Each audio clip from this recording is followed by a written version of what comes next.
Bienvenue dans ce nouveau podcast d'affaires d'État, où l'on explore les zones d'ombre du pouvoir et les controverses politiques qui agitent la France. Aujourd'hui, nous revenons sur une affaire qui secoue la capitale, Anne Hidalgo et ses dépenses faramineuses en tant que maire de Paris.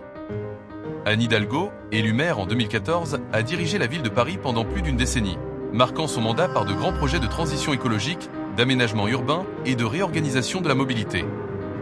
Mais derrière cette vitrine de modernité, une polémique prend de l'ampleur, celle des dépenses personnelles et des frais de représentation engagés par la maire et son équipe. Selon plusieurs révélations récentes, notamment du Monde et de l'association Transparence Citoyenne, entre 2020 et 2024, Anne Hidalgo aurait dépensé environ 84 260 € au titre de ses frais de représentation. Parmi ces montants, près de 73 700 € seraient liés à l'achat de vêtements, soit plus de 200 pièces, parfois issues de grandes marques de luxe. D'autres frais ont également attiré l'attention. Un salon de beauté au Japon pour près de 900 € ou encore plusieurs robes de couturiers renommés facturées plusieurs milliers d'euros chacune. Face à la polémique, la mairie de Paris se défend. Elle rappelle que ces dépenses sont conformes aux plafonds légaux fixés pour les frais de représentation, soit un maximum de 19 720 € par an pour la maire de Paris.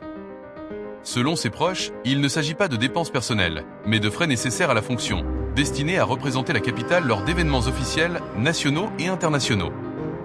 Anne Hidalgo a même ironisé sur les critiques, déclarant « Je vous mets au défi de vivre avec 4 900 € net par mois ».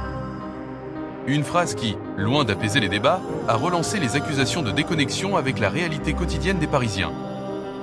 Dans le même temps, un rapport de la Chambre régionale des comptes d'Île-de-France pointe une situation financière jugée dégradée pour la ville de Paris. La dette s'alourdit, les dépenses de fonctionnement augmentent et les marges de manœuvre se réduisent. Certains observateurs parlent d'une gestion dispendieuse, marquée par des projets coûteux et des frais de communication en forte hausse.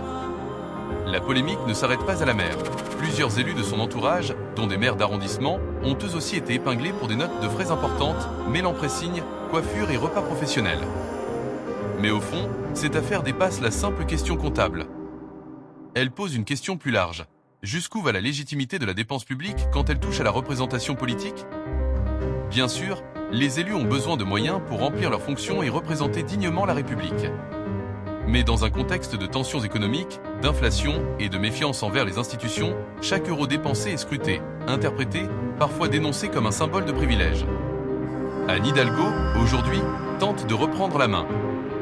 Elle a annoncé vouloir porter plainte pour dénonciation calomnieuse et promet davantage de transparence sur les frais des élus parisiens. Reste que le mal est fait. Dans l'opinion, cette affaire illustre une fracture entre les élites politiques et les citoyens, une impression de déconnexion qui sape la confiance dans les responsables publics.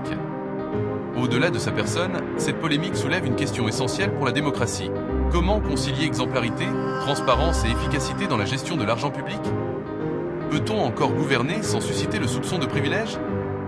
Et surtout, comment restaurer la confiance quand chaque dépense devient un scandale potentiel ?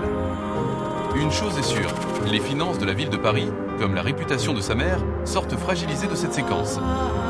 Et à l'approche des prochaines élections municipales, cette affaire pourrait bien devenir un thème central du débat politique parisien.